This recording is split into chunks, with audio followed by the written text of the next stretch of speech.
You know, when you read through the Gospels, they are just packed with these incredible accounts of miraculous healing. But if you look really closely, you start to see they aren't just random events. They're distinct patterns. So in this explainer, we're going to dig into the structure behind these stories, from the methods Jesus used all the way to the massive controversies they stirred up. First, let's just get a sense of the scale we're talking about here. Across Matthew, Mark, Luke, and John, the text records 61 separate instances of Jesus performing healings. So right off the bat, that tells you this wasn't just some occasional thing. This was a constant, defining part of his ministry in the narrative.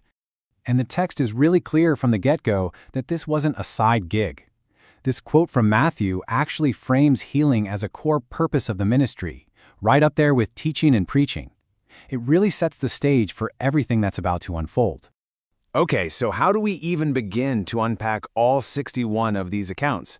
Well, we've broken it down into 5 key themes. We'll look at the sheer scope of the healings, the specific methods used, the absolutely crucial role of faith, the controversy they created, and finally, the ripple effect this all had. Let's start with the scope. So first up, what kinds of problems are actually being addressed in these stories? As it turns out, the range described in the source text is, well, it's huge. The accounts really cover the whole spectrum.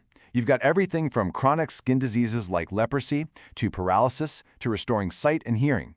Fevers are stopped in their tracks, long-term bleeding is healed, and limbs that were withered are made whole. I mean, the scope even goes to the absolute extreme. We have 3 different accounts of a person being raised from the dead, including Jairus' daughter and, of course, Lazarus. All right, so we know what was being healed, but the next big question is, how? The texts don't just describe one single method. Instead, you see this variety of approaches that fall into a few key categories.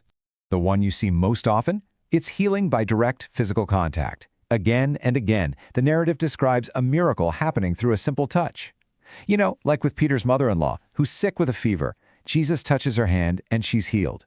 Or the 2 blind men who get their sight back after he touches their eyes. This story about the man with leprosy is such a powerful example. You have to remember, at that time, people with leprosy were considered unclean. They were total outcasts. So the text doesn't just highlight a powerful command, but this deeply compassionate and totally unconventional act of physically touching him. But, and this is a big but, physical touch wasn't always part of the equation. The second major method we see is healing through nothing more than a spoken command, and sometimes from miles away. No touch, no props, just a word. The perfect story for this is the Roman centurion. His servant is at home, paralyzed, and he actually tells Jesus, "Don't even bother coming to my house." He has this incredible belief that Jesus' authority is so total that just his word is enough to get the job done. And according to the story, he was absolutely right. The servant was healed at that exact moment. And the variety just keeps going. You also see what you could call faith-initiated contact, like the woman who was convinced that if she could just touch the hem of Jesus' robe, she'd be healed. In another story, with a man born blind, there's even a physical medium used, clay that was made with saliva. And in one case, an illness is treated like it's a person, where Jesus is described as literally rebuking a fever. But here's the thing. Across all these different methods, all these different illnesses, the stories consistently point to one single element as the crucial ingredient, the one thing that the text says was absolutely essential, and that was faith.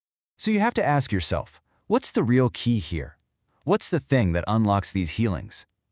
Well, the answer pops up over and over, often using the exact same turn of phrase. So, here's the first example. This is what Jesus says to the woman who had been suffering from a hemorrhage for 12 long years. And notice the direct link the author makes. It's not the act of touching the garment that gets the credit. It's her faith.